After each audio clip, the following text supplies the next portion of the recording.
서울 경기 남동부와 강원 영서 중남부, 충북 북부와 전북 동부, 영남 내륙 지역은 5mm 안팎입니다. 내일 아침 기온은 서울이 22도 등 오늘보다 1도에서 2도가량 낮겠습니다. 내시 뉴스를 마칩니다. 지금까지 진행의 아나운서 전주리였습니다. KBS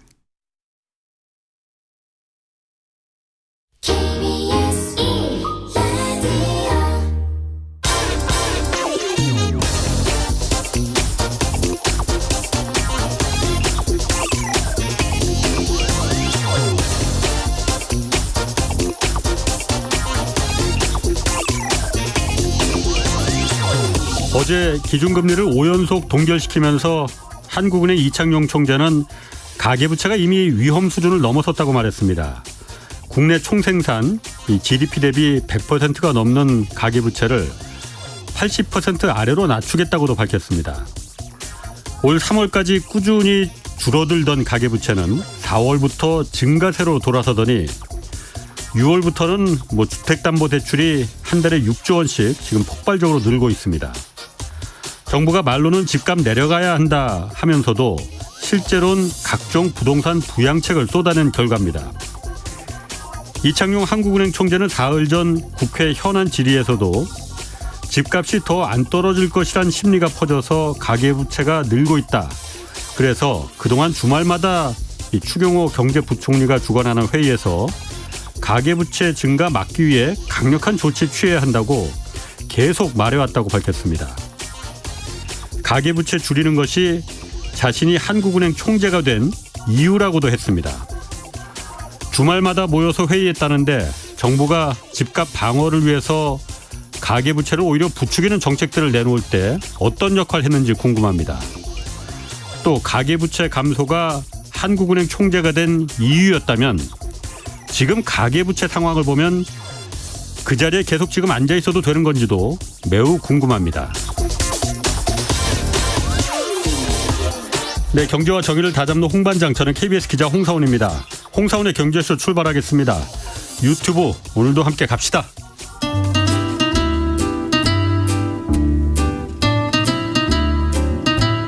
얽히고 설킨 국제정세는 이분이 가장 잘 압니다. 지구본연구소 최준영 박사의 세계경제 리포트. 푸틴의 반기를 들었던 프리고진 사망했습니다. 앞으로 러시아 상황 그리고 또 어제 그 브릭스 정상회의도 끝났습니다. 그 의미도 같이 좀 짚어보겠습니다. 최준영 법무법인 율촌 전문위원 나오셨습니다. 안녕하세요. 네, 안녕하세요. 딱 맞춤 맞게 나오셨습니다. 그런가요? 그 러시아 푸틴의 반기를 들었던 이제 프리고진이 네. 그게 2달 전이었잖아요. 네. 어제 여튼 비행기 추락해서 사망했어요. 네네.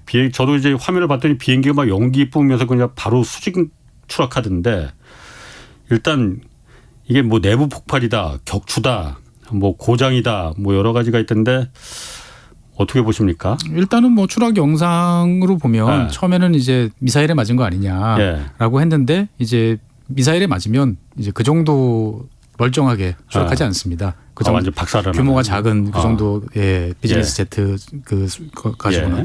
그러니까 이제 공군기가 출동을 해서 뭔가를 쐈던지 아니면 이제 사보타주라고 그러죠. 보통 이제 날개나 엔진 쪽에 뭔가 장난을 쳐놨다가 폭탄. 그렇게 해서 이제 보통 그 영상을 보면 한쪽 날개가 한쪽이 이제 한쪽 떨어져 나가서 이제 회전하면서 추락하는 그런 모습이니까 그런 거 아니겠느냐라고 일단 이야기는 나오고 있죠. 근데 이제 그 격추나 추락 방식이 이제 중요한 게 아니고 이제 많은 사람들이 이제 벌써 이제 여러 가지 시나리오를 퍼뜨리고 있죠. 정말 거기에 프리고진이 타고 있었던 거 맞냐? 음모론. 어디 가서 조용히 살기로 이제 합의하고 그런 거 아니냐?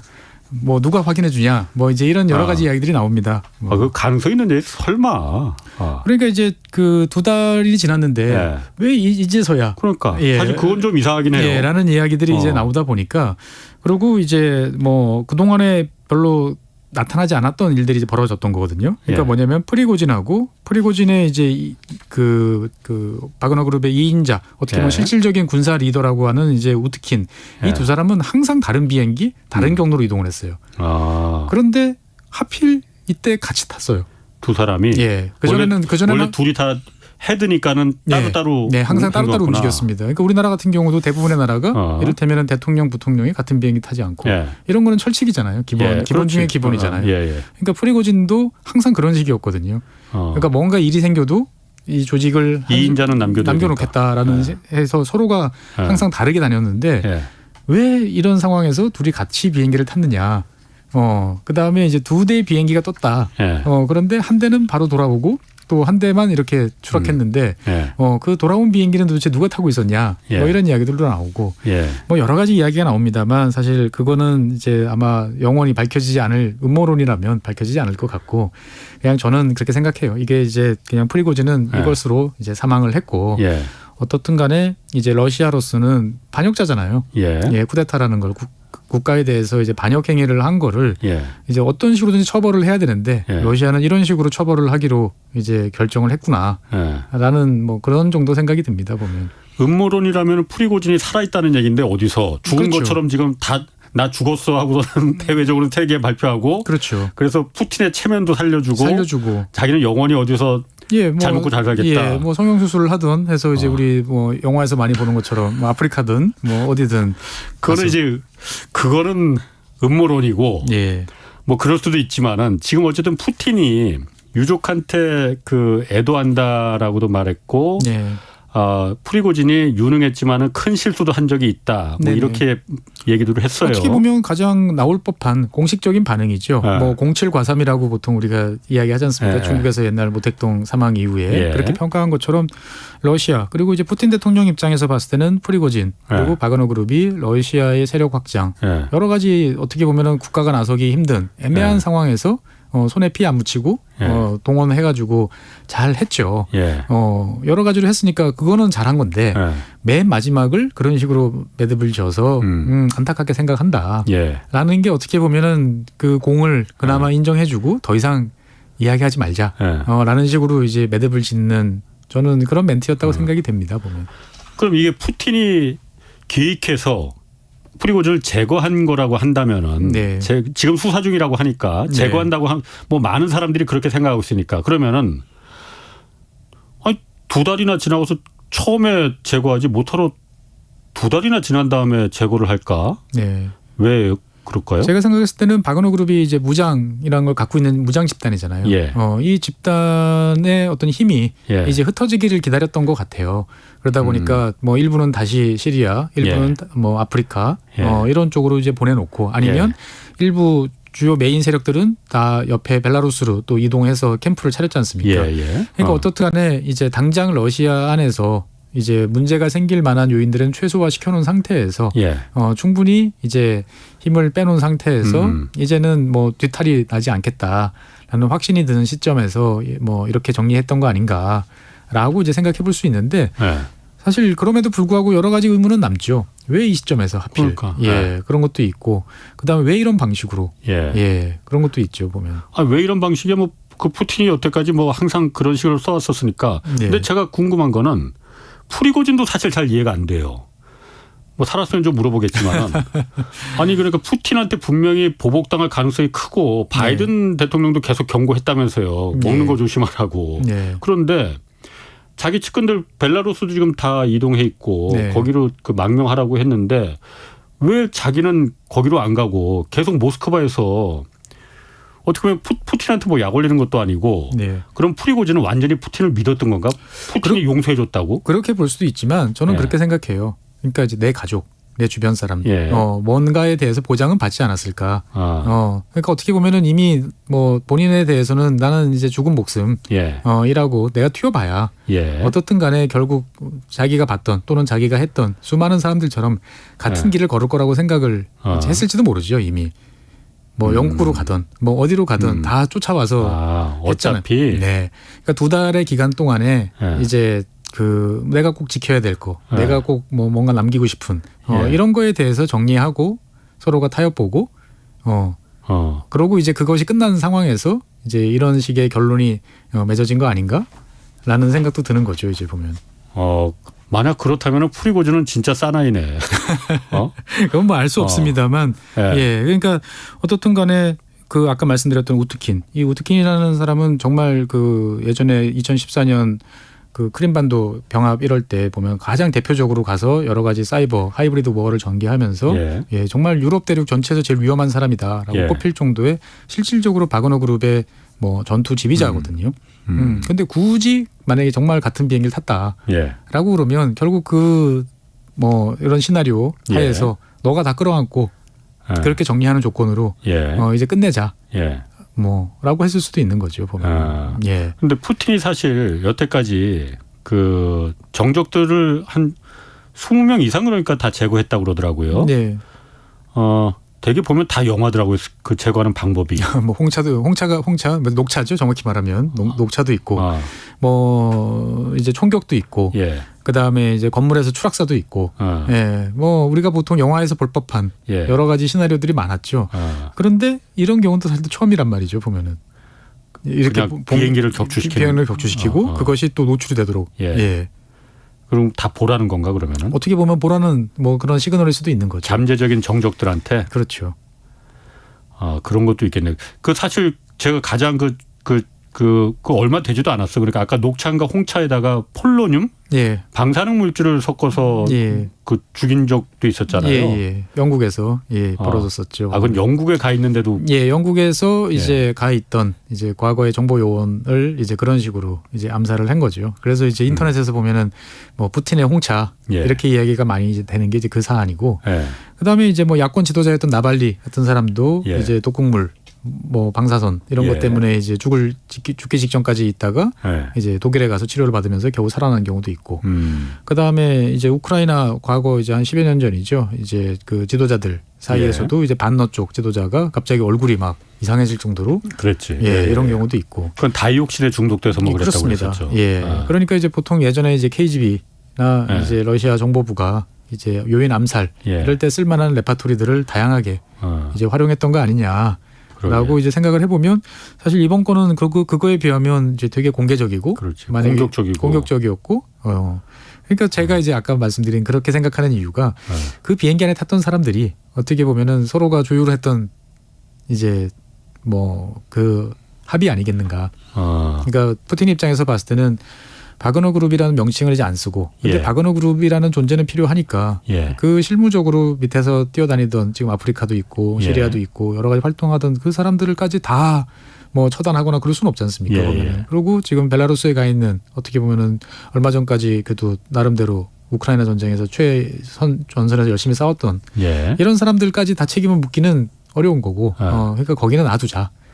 근데 대신 위에 지도부 라고 할 만한 누구누구 선까지는 싹을 잘라버리겠다라고 해서 이렇게 된 게 아닌가라고 저는 생각을 합니다만 뭐 어쨌든 핵심은 프리고진은 일단 사망했다. 그래서 그 일은 이제 이것으로 일단은 정리가 된 것 같고 바그너 그룹이란 명칭도 이제는 없어지고 이제 뭔가 다른 제2의 바그너 그룹 PMC라고 부르는 이제 러시아의 다양한 이제 민간 군사 그룹들이 또 등장을 해서 비슷한 역할을 계속하지 않겠는가 정도로 저는 생각을 합니다. 그 바그너 그룹이라는 게 용병 기업이잖아요. 그렇습니다. 용병들 이번에 그리고 우크라이나전에서도 큰 공격할 때 이제 진군할 때 활약을 처음에 맨 선두에 섰었고 여러 가지로 제일 격전지에 투입이 돼서 제일 어떻게 보면은 효과적으로 제일 잘 싸워서 결국 바흐무트라는 그래도 전술적이지만 상징적인 존재를 함락시키는데 기여를 이제 했었죠. 그러면은 그 바그너 그룹은 지금도 우크라이나 전쟁에 투입돼 있습니까? 아니면 다 철수했어요? 일단은 지금은 철수한 것으로 알고 있습니다. 일단은 철수를 했고 그래서 이제 그때 철수했던 사람들은 지금 이제 벨라루스로 이제 가 있고 벨라루스에서 그래서 위성 사진을 보면 그 동안에 캠프에 점점 이제 빈 땅이었다가 뭐가 들어차고 막사도 생기고 장비도 증가했는데 이 프리고진 사망 이후에 벨라루스가 이제 그 캠프를 뭐 봉쇄했다. 뭐 이런 이야기들도 이제 나옵니다.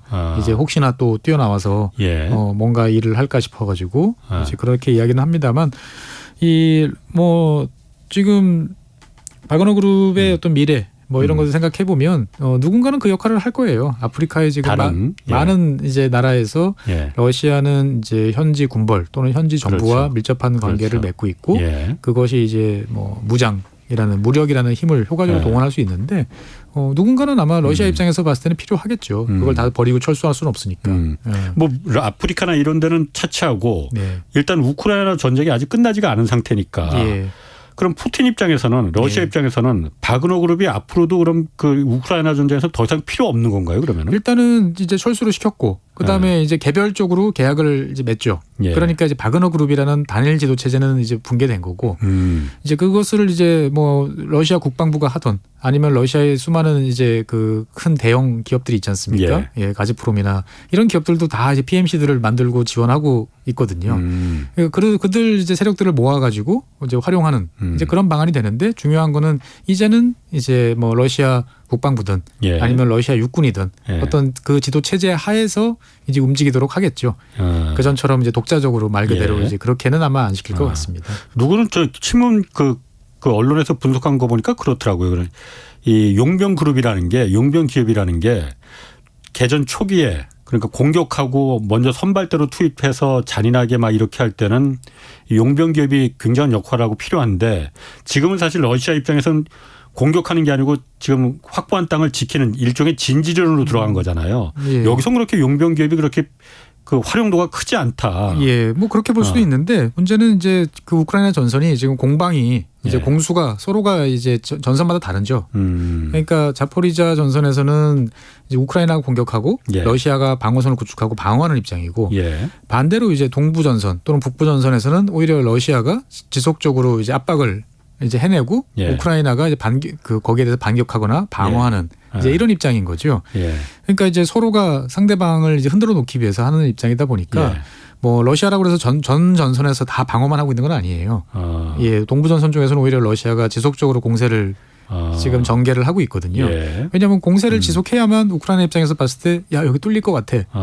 전선이 넓어지니까 그런 것도 있고요. 그다음에 우크라이나 군이 아직까지도 가장 최정예, 가장 전략적으로 준비해놓은 전략 예비를 투입을 안 하고 있거든요. 자포리자 전선에. 예, 그러니까 구멍이 돌파구가 확실하게 만들어지면 서방의 이제 가장 좋은 훈련, 그다음에 가장 그 좋은 장비로 무장돼 있던 어떻게 보면은 가장 금쪽 같은 부대를 이제 투입을 해가지고 이제 전과를 이제 확실하게 내는. 이제 이런 게 군사작전의 기본이거든요. 그러니까 이제 러시아 입장에서 봤을 때는 그 부대가 남부 전선에 투입이 되는 것보다는 동부 전선에 우크라이나가 위기감을 느껴서 동부 전선으로 이제 그 공격이 아닌 방어를 위해서 그 세력들이 투입이 되면 러시아 입장에서 봤을 때는 남는 장사인 거죠 보면은. 그러다 보니까 러시아 입장에서 봤을 때는 지금 이제 어쨌든 공세를 펼칠 전력은 계속 필요한 거고 그를 위해서 최선의 노력을 이제 다 하고 있어요.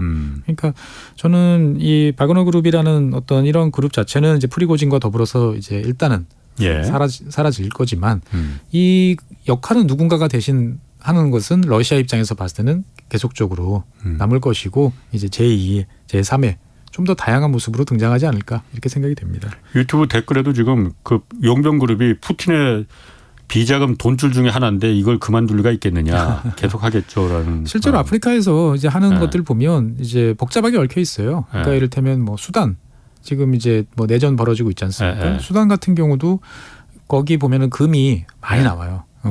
이제 그 금이 나오는 지역을 이제 군벌과 협조해서 방어해주고 그 금을 안전하게 이제 UAE나 이런 쪽으로 이제 빼내서 처리할 수 있도록 해주던 게 바그너 그룹이거든요. 그럼 누군가는 그 역할을 해야 되는 거예요. 그렇지. 그런데 그나저나 우크라이나 전쟁은 지금 1년 6개월이 지났잖아요. 이제 누가 이기고 있는 거예요, 이거? 그러니까 이제 뭐 두 달 전 한 6월 달부터 이제 대반격이라고 그래서 이제 뭐 서방 언론에서 되게 이제 잔뜩 기대를 많이 이제 했었죠. 그래서 이제 우크라이나군이 서방에서 제공한 이제 뭐 레오파드 전차부터 시작을 해서 많은 이제 중장비를 드디어 갖추고 이제 남부 전선 이제는 뭐 기습이란 건 불가능한 상황이었으니까 남부 전선에서 돌파를 해서 이제 바닷가까지 이제 해안까지 도달하는 그 작전을 펼칠 것이다 생각을 했고 실제로 그렇게 했는데. 2달이 지난 상황에서 이제 뭐 정리해 보면 이제 첫 번째 방어선의 일부 구멍을 이제 냈다. 매우 느리게 진행되고 있다. 그러니까 하루에 전진하는 걸 다 합해보면 평균 내보면 하루에 한 150m 정도씩 진군하는 진격하는 150m? 예. 그 뛰어가면 30초도 안 걸릴 것 같은데. 그렇죠. 그러니까 어마어마한 피해를 입고 근데 초반에 이제 그 중장비 중화기를 밀어넣었다가 한 20% 가까이를 하루에 날려먹고 그다음서부터는 이제 철저하게 우크라이나도 분산, 소규모 이런 식으로 가는 거죠. 러시아도 이제 작년에 그 동부전선 쪽에서 이제 크게 기습을 당한 이후에 남부전선에다가 대규모 이제 지뢰밭 그다음에 요새화 이런 작업들을 이제 3중 4중 요새를 이제 만들어 놓은 상태거든요. 그러니까 그걸 지금 뚫고 지나가지 못한다고 그래서 진지전이라고 지금. 그렇죠. 그래서 이제 계속 그 정말 힘겹게 이제 가서 일단은 첫 번째 지금 어떻게 보면은 그 거점이라고 할 수 있는 로보틴이라는 지역에 일단은 우크라이나 점령을 이제 해서 1차 방어선 한 곳에 일단 구멍을 뚫었고 그래서 거기서 이제 조금 더 이제 밑으로 내려가서 이제 토크마크라고 부르는 이제 교통의 결절점 요지까지 가는 게 이제 목표인데 실제로 지도를 보시면 토크마크라고 하는 지역에서부터 흑해까지 바다까지는 한참 떨어져 있어요. 그럼 거기까지 가는 게 무슨 의미가 있느냐 이렇게 생각을 많이들 하세요. 그런데 우크라이나 입장에서 봤을 때는 굳이 바닷가까지 가면 좋지만 안 가더라도 일단은 그 토크마크라는 곳까지만 가면 거기서 이제 155mm 곡사포만 갖다 놔도 그 크림 반도로 들어가는 철도 망들 이런 것들을 이제 보급로드를 차단할 수 있는 사거리에 들어오거든요. 저렴한 미사일은 이제 비싸잖아요. 근데 포탄은 싸니까. 그렇게 되면은 이제 상당 부분 이제 러시아 입장에서 봤을 때는 지켜내기가 더 힘들어지는 거죠. 그러니까 지도에서 폭이 되게 긴데 사실 우크라이나가 점령한 것은 뭐 색깔로 표시해 보면 거의 안 보여요. 그 일부 조금 튀어나온 정도 수준인데 거기서 조금 더 나오면 어떻든 간에 우크라이나 입장에서 봤을 때는 뭔가 새로운 전황의 변화를 이끌어내지 않을까 싶은데 쉽지는 이제 않아 보이죠. 그럼 이 전쟁이 언제 어떻게 끝날 것 같습니까? 저는 일단은 이제 뭐 우크라이나가 공세를 펼치고 있는데 이게 한 10월 달 정도 되면 일단 한번 정리가 될 거예요. 왜냐하면 10월에? 10월 달쯤 되면 다시 또 땅이 질척질척해집니다. 라스푸티차처럼. 그러다가 이제 한겨울이 와서 다시 땅이 꽁꽁 얼면 이제 그때 동계 전투가 또 한두 달 또 벌어질 것이고. 그래서 만약에 우크라이나가 요번에 이제 의도했던 만큼의 성과를 이제 제대로 내지 못한 상태에서 이제 힘이 다 떨어지면 이제 동계 전선 쪽에서는 분명히 이제 러시아가 이제 반격을 개시를 할 테고 우크라이나가 다시 이제 수비로 이제 가겠죠. 그래서 이런 이제 공방이 제가 봤을 때는 당분간 계속 갈 것 같아요. 당분간이가 몇 년을 말하는 거예요, 그러면? 일단은 3년은 가야 될 것 같아요. 3년? 예. 한국 전쟁 생각해 보시면 그렇잖아요. 한국 전쟁이 처음에는 아니, 50년 되고. 그러니까요. 그게 양쪽 다 이제 어떻게 보면 전선이 막 요동을 치던 거는 1년이에요. 계속 그럼 지지부진하게 지리하게. 그리고 서로가 공세를 펼치고 방어전을 했는데 해도 이제 별로 움직이지가 않는다라는 게 판명이 되면 그때 되면 이제 휴전이라는 말이 이제 여기저기서 나올 거고 그 방안을 둘러싸고 이제 양국 그다음에 주변 국가들 뭐 여러 가지 이야기들이 나오겠죠. 하지만 그렇다고 전선이 평온하게 되지는 않죠. 한국 전쟁 때도 휴전은 휴전이고 협상은 협상이고 전선에서는 고지에서는 수많은 인명이 죽어나갔잖아요. 이게 제가 보면은 지금 와서 이렇게 다시 한번 복귀를 하고 되돌아보면은 어쨌든 처음에 전쟁이 시작된 원인은 유럽의 나토와 러시아가 서로 국경을 맞이하지 않게끔 중간에 완충지대 우크라이나를 비롯해서 나토에 가입하지 않은 국가들이 있었잖아요. 이 완충지대를 그냥 놔두라는 게 러시아의 입장이었는데 우크라이나는 아니다, 우리 나토에 가입해야겠다. 그래서 그렇게 되면 우크라이나 나토와 러시아가 바로 국경을 맞대는 그 상황이 맞닥뜨리니까 이거는 참을 수 없다 해서 러시아가 침공을 해버린 거잖아요. 그러니까 정확히 말씀드리면 이제 가입까지는 아니고 자꾸 이제 친서방 쪽으로 이제 가니까. 젤렌스키가 그러니까 나토에 가입하겠다고 계속 가입하지만 지금까지도 이제 나토나 서방은 그건 안 된다라고 계속 이야기를 하는 거죠. 유럽 국가들도 그러니까 야 우크라이나는 나토 가입하면 안 돼. 하지 마. 우리는 원치 않아라고 했는데 젤렌스키가 계속 우리 그래도 나토 가입시켜줘. 자꾸 하니까 러시아가 그렇게까지는 아니고요. 그러니까 이제 2014년 이후에 이제 나토와 미국이 이제 우크라이나 군의 훈련 뭐 여러 가지 이제 무기 병력 지원, 무기 지원 이런 것들은 이제 계속 해줬죠. 그러니까 러시아 입장에서 봤을 때는 쟤네들이 나토에 가입 안 시켜준다라고 말만 할 뿐이지 실질적으로 보면은 뭐 짝짝꿍이 돼서 그냥 쟤네 품으로 들어가는 거 아니야? 라는 이제 의구심을 이제 가지고 시간이 더 늦기 전에 이제 그 싹을 이제 제거를 하겠다라고 그래서 판단해서 전쟁이 이제 벌어진 거고. 그런데 이제 생각보다 이제 훨씬 오래 가고 있는 거죠. 그러다 보니까 이것을 이제 결정을 하려면 결국 이거는 이제 전선에서 이기든지 아니면 양쪽이 지치든지 아니면 양쪽 지도자들이 결단을 내리든지 뭐 이런 정도의 시나리오가 있어야 되는데 답이 없는 길로 자꾸 가네 그냥. 그렇죠. 그러니까 이제 얼마 전에 그런 이야기 나왔었잖아요. 이제 지금 영토를 러시아한테 넘겨주고 예. 대신 우크라이나를 나토에 가입시키자.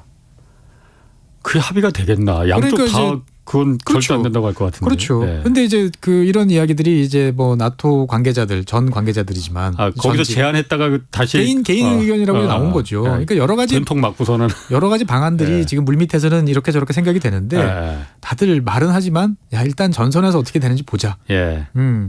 그런 거죠. 알겠습니다. 자, 남아공에서 그 개최됐던 그 브릭스 정상회의 어제 막을 내렸잖아요. 브릭스라는 게 브라질, 러시아, 인도, 중국, 남아프리카 공화국 이렇게 네. 5개 신흥국이 야, 우리 G7에 대항해서 한번 좀 우리 신흥국끼리 뭉쳐보자 대항으로 만든 거잖아요.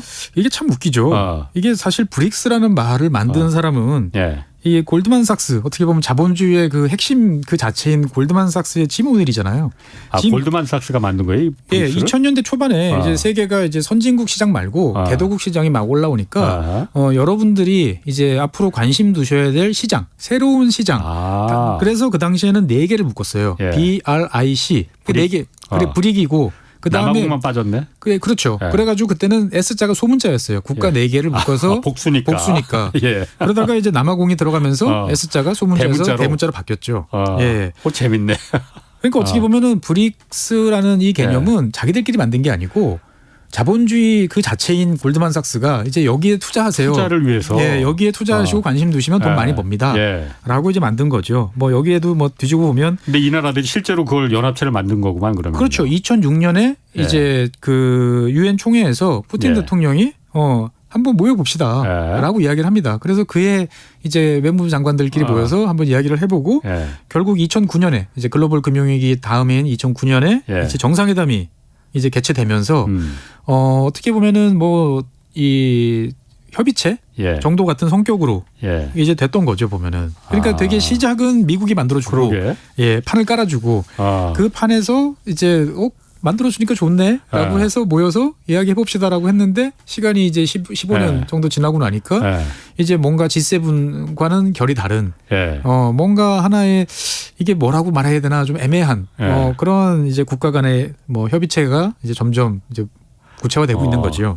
이게 그러니까 시작은 참 저희 웃기게 시작됐네 그러니까 골드만삭스가 투자자들을 위해서 자 이제 다른 나라 그 선진국들 투자는 돈 못 버니까 이 브릭 요 네 나라 한번 투자하면 우리 좋을 것 같으니까 요 브릭에다가 한번 좀 투자해 보자라고 만들었는데 그렇죠. 그 브릭 국가 중에 러시아가 야 골드만삭스가 이름까지 지어줬는데 우리 한번 그럼 모여보자 해서 모여서 지금 거기다 나중에 남아프리카 공화국까지 합세해서 브릭스가 정말 돼서 세력이 커진 거구만요, 그러면. 그렇죠. 그래서 사실 이제 이 브릭스라는 이 단어는 이제 짐 오닐이라는 이제 골드만삭스의 이제 그 높으신 분이 이제 만들었다라고 보통 알려지는데 사실 정확히 말하자면 그 밑에 이제 있던 루파 그 프루쇼타만이라는 이제 인도 출신의 이제 그 골드만삭스 직원이죠. 뭐 지금은 이제 아마 인도 중앙은행에서 근무하시는 걸로 알고 있는데 그러니까 이제 제3세계에 있던 사람 입장에서 봤을 때 뭔가 이 시장을 이제 하나로 새롭게 볼 수 있지 않느냐라는 식으로 제안을 했던 거죠. 보면은.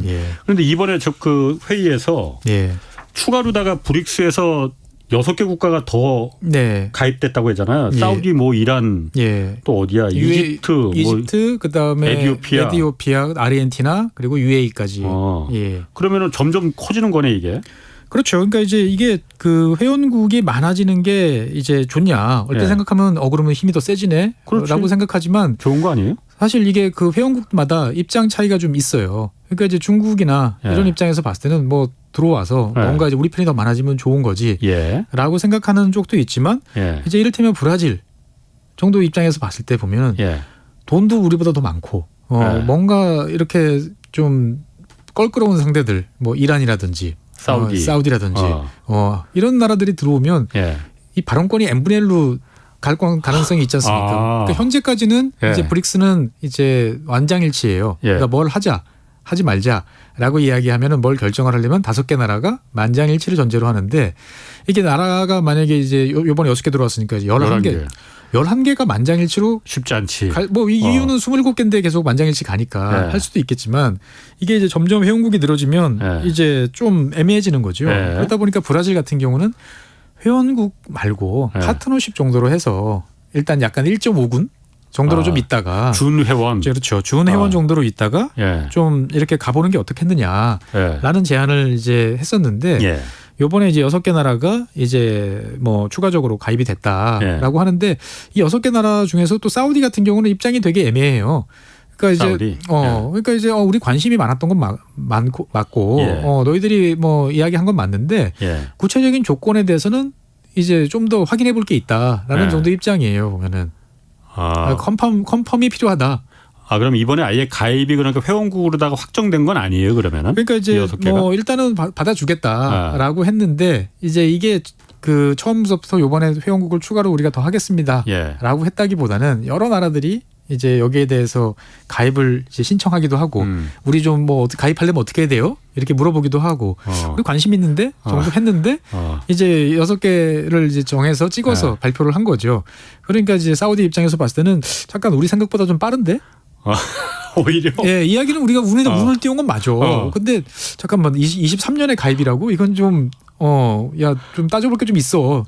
이런 입장을 지금 보이고는 있습니다만 아마 가입하지 않겠나. 사우디는 그러면은 예. 왜 그런 거예요? 사우디는 어쨌든 지금 미국하고 약간 좀 약간 소원해진 거잖아요. 그러면은 미국한테 그러니까 좀 우리 이런 것도 할 수 있어 간 보려고 그러는 거예요. 그러면은 쉽게 말해서. 여러 가지 이유가 있는 거죠. 그러니까 예. 이제 사우디 입장에서 봤을 때는 독자적인 그러니까 예. 사우디는 자기들이 반미라고는 절대 이야기 안 합니다. 예. 독자적인 외교를 하려면 독자적인 무대가 필요하고 예.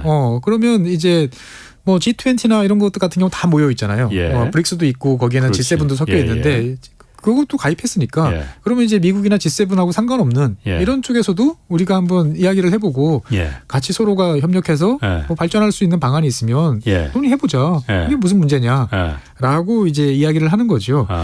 그리고 이제 뭐 이 6개 나라를 잘 보면 예. 이제 돈을 낼 만한 나라 이제 3나라와 이제 돈이 필요한 나라 이제 3나라 이렇게 이제 밸런스를 맞춘 것 같아요. 이집트, 에티오피아, 아르헨티나는 일단 돈이 필요한 나라일 것 그렇죠. 같고. 지금은 정말 당장 돈이 필요한 이제 이러한 상황인 거고. 예. 그 다음에 이제 그 사우디, UAE 같은 경우는 뭐 얼마든지 우리가 기여할 수 있지라고 하고 이란 같은 경우는 당장은 없지만 어떻든 간에 앞으로는 좋아질 거야. 충분히 있고. 그러니까 이제 사실 이렇게 회원국을 받아놓고 나니까 이 오펙보다 예. 더 이제 막강한 석유에 대한 영향력을 갖는 거 아니야? 뭐 이런 이야기들도 사실 나옵니다. 그럴 수도 있겠네요. 예. 그럼 이번에 그 브릭스 회의가 정상회의가 좀 주목받았던 또 다른 이유 중 하나가 이게 더 커질 것이다 이것도 있지만은 예. 여기서 지금 그 달러를 대체할 예. 브릭스 달러 예. 새로운 기축 통화를 만들자 이런 논의가 있었잖아요. 예. 그래서 이번에 그거에 대해서 구체적으로 뭔가 좀 나올 거다 이런 얘기 있었는데 네. 어떻게 됐습니까 그 얘기는? 그러니까 이제 이거 같은 경우는 이제 그 동안에 이제 룰라 대통령 예. 하고 이제 라브로프 러시아 외무부 장관이 예. 이제 작년인가 이런 이야기를 했었어요. 예. 이게 필요하지 않냐라고 예. 했고 이제 작년에 푸틴 대통령이 이제 브릭스 차원에서 이제 실무 이제 검토를 진행하고 있다. 예. 좀만 기다려봐라. 예. 라고 그래서 요번에 이제 그런 이야기가 나오는 거 아니야? 예. 라고 이제 했는데 사실은 이제 브릭스 입장에서 봤을 때 그런 독자 통화, 공동의 예. 통화는 한참 먼 장기 플랜이고 이제 단기적으로는 이제 자기들끼리 자국 통화, 현지 통화를 많이 쓰자. 우리끼리 거래하는 것들은 새로운 그러니까 통화를 만드는 건 아니고 예, 만드는 것까지는 이제 그거는 이제 좀 한참 후의 일이고 지금 우리끼리 쓰는데 왜 달러를 쓰냐? 라는 이제 이야기. 그러니까 이거는 옛날부터 나왔는데 예. 작년 말 올해 초를 거치면서 여기에 대해서 이제 이 브릭스 국가들이 이제 예. 필요성을 예. 동감을 많이 했죠. 왜냐하면 작년 말에 이제 어떤 일이 있었나요? 이제 막 미국의 금리를 막 쫙 올리니까 전 세계 이제 환율이 막 치솟았잖아요. 예. 강달러, 킹달러가 되고. 예. 그러니까 이제 이 브릭스 국가들 입장에서 봤을 때는 달러로 표시한 이 부채들 같은 경우들이 두 배가 됐으니까 그냥. 상당히 이제 부담스럽고 예. 그다음에 이제 뭐 교육을 하는 데 있어서도 달러를 확보하는데 더 많은 힘을 들여야 되는 거죠. 예. 그러니까 야 이게 부당하다라고 생각을 했던 거죠. 예. 그래서 사실 실제로 보면 이제 이 브릭스 같은 경우는 이제 과거 2014년에 이제 스왑 라인이죠. 우발적인 상황이 벌어지면 서로가 돈을 좀 빌려주자라고 하는 CRA라는 준비금 협정이라는 걸 체결을 한 바 있고요. 2015년에는 이제 신개발은행이라고 번역이 되는 이제 NDB라는 이제 자체 이제 뭐 월드뱅크 같은 이런 이제 대출 기관을 만들었어요. 돈도 빌려주고 뭐 프로젝트 하는데 문제는 뭐냐? 브릭스가 모여서 만들었는데 이 NDB가 대출해주는 통화 중에 한 75% 이상은 여전히 달러예요. 근데 이게 그렇지. 뭐냐? 우리끼리 지금 하는데도 이 비율을 빨리 이제 3년 내에 30% 정도까지는 올리고 그다음에는 더 올려보자라고 이제 일단 요번에 이제 이야기가 되는 거죠. 그리고 이거는 얼마든지 자기들끼리 이야기를 이제 할 수 있는 거고 뭐 지난번에 한번 말씀드린 것처럼 위안화가 이제 여기저기서 이제 사용 확대가 좀씩 이루어지고 있다 보니까 이제 이런 흐름에 대해서 이제 미국이나 서방이 잔뜩 이제 긴장을 하면서 지켜봤던 거죠. 그러니까 당장 어떤 뭐 큰 문제가 뭐 발생한다든지 글로벌 금융 환경의 이제 대폭적인 변화라기보다는 이제 기존의 추세를 좀 더 구체적으로 타임라인을 정하고 목표치를 정해서 이제 가자라는 정도인데 문제는 이게 결국 지나고 나면 이제 어느 정도 그러면은 실제로 달러의 영향력 뭐 이런 것들 지배력이 줄어드는 쪽으로 갈 거는 확실하다. 그게 목적일 테니까. 그렇죠. 그러니까 이제 장기 플랜이 이제 흐릿하다가 2023년 요번에 브릭스 회담으로 이제 좀 선명해지는 거 아니냐. 그러면 이제 목표는 세웠으나 이제 그걸 달성할 수 있을지 안 할지는 또 지켜봐야겠지만 일단은 그 전에 말로만 떠들다가 이제는 구체적인 숫자도 세우고 그다음에 거기에 필요한 이제 여러 회원국도 더 집어넣고 근데 뭐 돈이 많은 국가들도 들어왔으니까 거기에 필요한 그러니까 뭐 사우디로부터 이제 원유를 수입하는 뭐 나라들 입장에서 봤을 때는 그러면 달러가 아니고 이제 다른 걸로 합시다. 이야기할 수도 있는 거죠 보면은. 그러니까 원래 브릭스가 이 5개 나라가 처음에 자기네들만의 새로운 통화를 달러를 대체할 수 있을 이른바 브릭스 달러를 만든다고 했을 때는 원래 알려진 거는 이게 지금은 미국이 무조건 그냥 달러를 갖다 어떤 가치에 기반하지 않고 그냥 필요에 따라서 그냥 찍어내는 거니까 그러지 말고 그거에 대항하려면 우리는 뭔가 옛날 달러 금을 기반으로 해서 금 본위제로 했던 것처럼 금이 있는 만큼만 찍어낸다. 라고 해서 이번에 이 브릭스 달러는 금하고 희토류 이거가 있는 만큼만 이 브릭스 달러를 찍어내겠다. 그러면은 요거로다가 이제 달러를 대항할 수 있다. 경쟁력 있다 했는데 그것까지는 아직 그것까지는 아니고. 갈 길이 이제 되게 멀고요. 일단은 자기들끼리는 자국 통화. 우리들 통화. 위안화, 뭐 레알화, 그렇죠. 러시아 루블화 이걸 이런 거를 우리끼리 할 때까지 뭐 굳이 달러 유로 쓸 필요가 있느냐. 그래서 이게 잘 되면 아마 옛날 유로 생기기 전에 이제 자기들끼리 통화할 때 실제로는 없는 화폐지만 이제 교역용 화폐가 그때 유로가 있었거든요. 이제 그런 식으로 갈 수는 있겠죠. 근데 이제 거기까지 가려면 갈 길이 매우 멉니다. 그거는 멀고 그건 사실 이 브릭스라 5개 나라만이라 지금 또 더 늘어나지만 5개 나라만이라 하더라도 이견이 있는 데가 많이 있을 테고. 그렇죠. 그러니까 공동의 화폐라는 것들은 국가적으로 봤을 때는 나의 발권력, 중앙은행 뭐 이런 것들에 대한 권위를 상당히 내려놔야 되는데 권한을. 유로화가 어쨌든 그렇게 됐다가 유럽에서도 불만이 많은 나라가 있고 좋아하는 나라가 있고 그렇게 돼버린 거니까. 그렇죠. 그러니까 그 작업을 사실 수십 년 동안 해온 거지 않습니까? 2차 세계대전 직후부터 어떻게 보면 석탄 철강 공동체부터 시작해가지고 여러 가지 작업을 하면서 결국은 한 50년 이상 작업을 한 끝에 이제 유로화라는 그것도 애매한 엉거주춤한 상태로 이제 만들었는데 브릭스 같은 경우는 더 공통점도 없고 더 천차만별이다 보니까 제가 봤을 때는 이제 어떤 방향으로 갈지는 모르겠습니다만 그냥 어떤 공동의 통화보다는 이제 위안화를 중심으로 한 자국 통화의 사용의 확대 그다음에 이걸 통한 서로 간에 이제 뭐 필요한 돈에 대한 스왑을 더 늘려주고 그다음에 중국 같은 경우는 이제 어떻게 보면은 그 스위프트망에 대한 이제 두려움이 되게 크거든요. 그러다 보니까 그거를 대체할 수 있는 중국이 주도해서 만들고 있는 새로운 이제 결제 청산망의 이제 사용, 그다음에 디지털 위안의 이제 보편화, 뭐 이런 쪽으로 이제 가서 어떻게 보면 새로운 체제를 만들어 보자라는 쪽으로 가는 게 더 현실적일 것 같아요. 그러니까 사실 이게 이들 나라만의 새로운 통화를 만들면 유럽의 유로화처럼 잘못하면은 엉망진창이 될 수도 있으니 엉망진창이라고 해도 불만이 많은 나라가 생길 수도 있으니 그렇게 만들지 말고 그 실패를 경험 삼아서 뭔가 패깅할 수 있는 그래서 금하고 희토류에 패깅한다. 이거만큼만 발행한다. 뭐 그러면 좋겠지만 어쨌거나 자기가 봤을 때는 제일 동의할 수 있는 거는 우리가 교육하는 모든 정보가 미국 손에 스위프트망이라는 걸 통해서 낱낱이 보여주는 이 상황은 어떻게든 피해야 되지 않겠냐. 그 국제 결제망에. 그렇죠. 그 결제망이 아닌 지금 중국이 주도해서 만들어 놓은 망이 있지 않습니까? 칩스인가 뭐 있어요. 칩스인가에. 그러니까 그 망에 가입을 하고 그다음에 그 망에 서로가 통화를 이제 거래를 하면 거기서 청산해서 교환해서 나중에 차익만 정산하면 되는 식으로 이런 식의 시스템을 만들자. 그리고 중국이 주도를 하면 제가 봤을 때 이거는 2030년 정도까지는 어느 정도 유의미한 결과를 저는 만들어낼 수도 있다라고 보여져요. 보면은. 그러면 목적이 어쨌든 뻔하잖아요. 달러에서 좀 그렇죠. 피하자. 달러의 힘을 약화시키자. 달러에 너무 우리가 가슴이 멍드니 그거잖아요. 그렇죠. 어쨌든 미국 입장에서는 미국의 핵심 이익은 달러잖아요. 다른 무엇보다도 미국의 핵심 이익은 가장 큰 수출품은 달러고 이걸 건드리겠다고 하면은 당연히 미국 속내가 매우 불편할 것 같은데 지금 브릭스의 제가 봤을 때는 일단은 잘해보셔. 될까?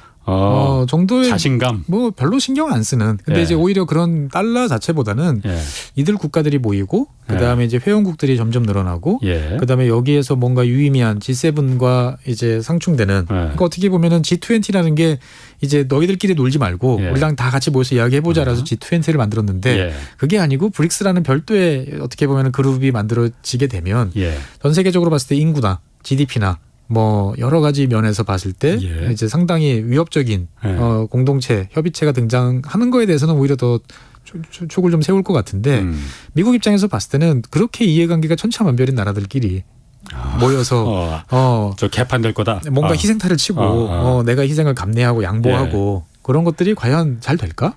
일단은 지켜보자 정도 입장인 것 같아요. 그런데 어쨌든 간에 이제 과거처럼 그냥 밥 먹고 만나서 좋은 이야기하고 헤어지는 이런 것보다는 여러 가지 일들을 그동안 몇 년 전부터 많이 해왔으니까 좀 더 신경은 많이 쓸 것 같습니다.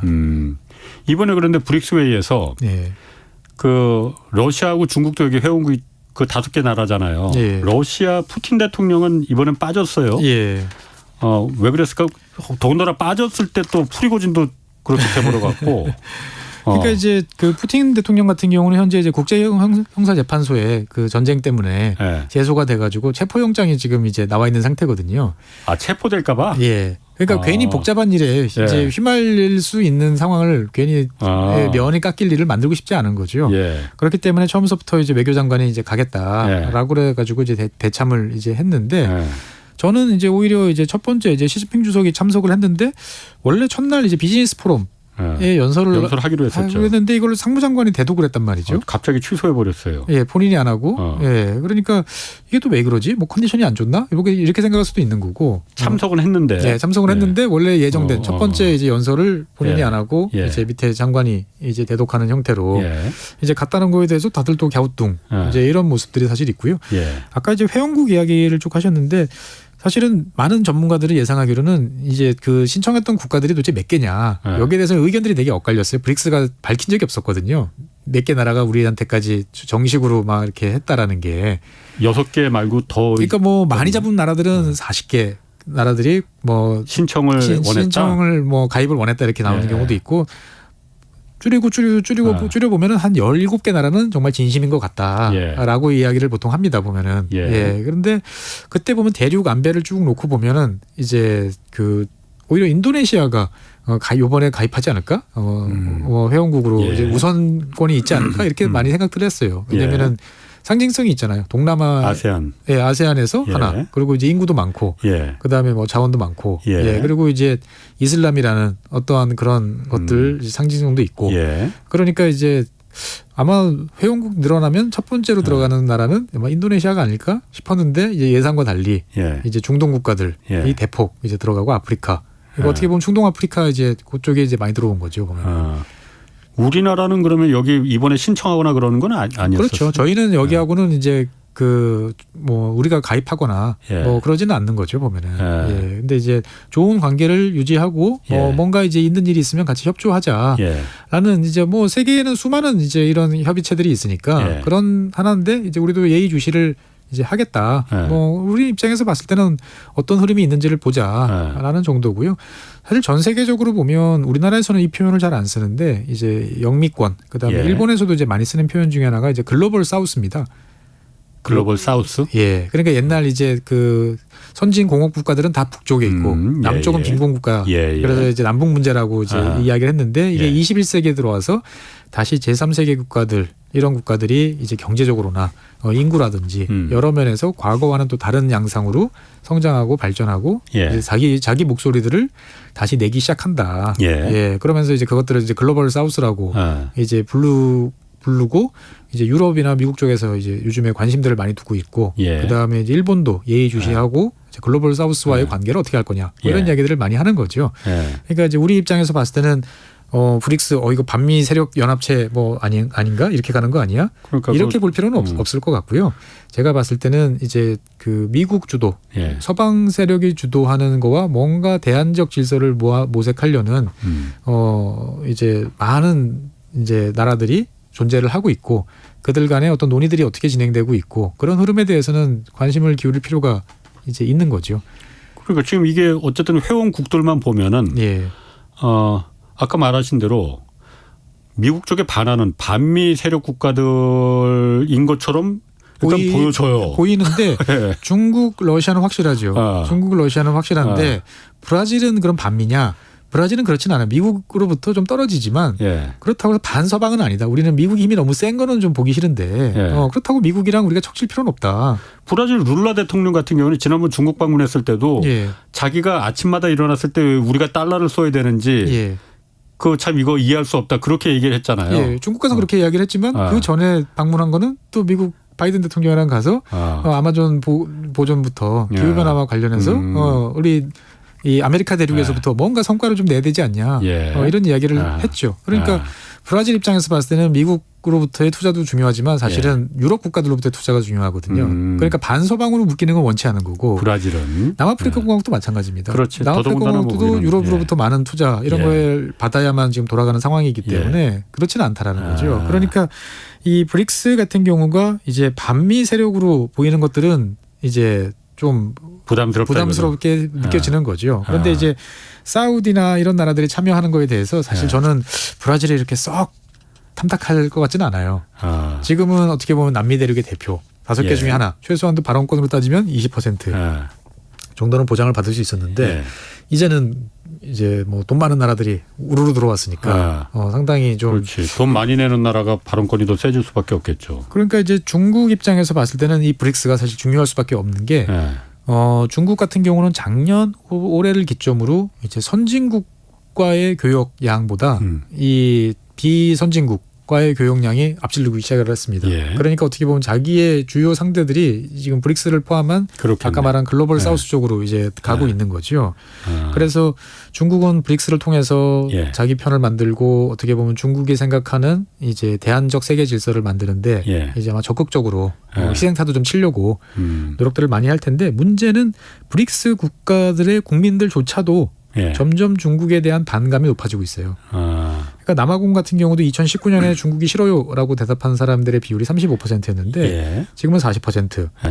브라질 같은 경우도 2010년 좀 옛날이죠. 2010년에는 27%가 난 중국이 좀 부담스럽습니다라고 했는데 중국에 대한 부정적인 이제 입장을 가진 사람이 올해는 48%로 이제 늘어났죠. 인도 같은 경우는 뭐 67%까지 지금 나는 중국이 싫어요라고 이야기를 하다 보니까 이제 중국과 함께 뭔가 새로운 질서를 만드는 거에 대해서 이제 관계가 더 깊어지고 이런 거에 대해서 내부 국내 정치적으로 봤을 때 이제 반발이 이제 나중에 나올 수도 있는데 이제 그 문제를 또 어떻게 해결할 것인가가 이제 보면은 중국이나 다른 국가들의 이제 고민이 되겠죠. 아까 참 그 시진핑 그 연설 갑자기 취소한 거는 왜 그랬는지는 뭐 이유는 없어요. 뭐 중국은 그런 일에 대해서 뭐 설명 안 해주잖아요. 아 그래요? 그래도 다른 나라들한테 그 예의상으로도 좀 이런 저런 이유로 시진핑 주석이 연설은 좀 안 할랜다 말은 해줘야 되는 안 하죠. 예의 없네. 뭐 푸틴 대통령도 뭐 맨날 늦는데 늦지, 그러니까. 왜 늦는지 설명 한 번도 없었지 않습니까? 보면. 이 브릭스가 지금만 해도 그러니까 경제 규모로만 따지면은 만만치 않잖아요. 중국, 러시아, 브라질 뭐 그렇죠. 근데 추가로 6개국들도 물론 거기 그러니까 좀 상대적으로 많이 그 좀 신흥국도 있지만은 사우디나 뭐 이란 이런 나라들 잠재적으로 그럼 경제 규모로 따지면은 G7이나 이런 데보다 오히려 더 커지죠. 커질 것 같은데. 현재도 지금 브릭스를 다 합하면은 이제 EU보다 이제 큰 상태고요. 예. 예. 그다음에 이제 아까 말씀드렸던 핵심 이제 제일 꼭 우리 신청했습니다. 꼭 가입할래요라고 했던 18개 국가 정도를 합하면 현재 브릭스 국가 5개 국가의 GDP가 전 세계 GDP의 27%거든요. 그런데 이제 회원국이 늘어나면 34% 정도까지 이제 늘어나는 건 이제 금방인 거죠, 보면. 그러니까 어떻게 보면은 이제 글로벌 사우스라고 하는 이런 나라들의 점점 경제력 그다음에 여러 가지 이제 확장이 되면 이제 전 세계 경제를 움직이는 게 누구지? 라고 했을 때 G7이 아니고 명실상부하게 이제 브릭스라고 하는, 그러니까 회원국이 늘어나도 일단 브릭스라는 명칭을 쓰기로 했대요. 그렇겠죠. 예, 뭐 입에도 딱 달라붙으니까. 또 골드만삭스가 지어준 이름이니까 뭐. 예, 뭐 어떻게 될지는 모르겠습니다만. 그래서 저는 이러한 이제 나라들의 움직임에 대해서 지나치게 뭐 정치적인 뭐 어떻게 보면 급속한 변화라기보다는 큰 흐름들이 이제 다양해지고 있다 정도로 이해를 하면 좋을 것 같습니다. 예, 최준영 전문위원이었습니다. 고맙습니다. 네, 감사합니다. 지금까지 홍사원의 경제쇼였습니다.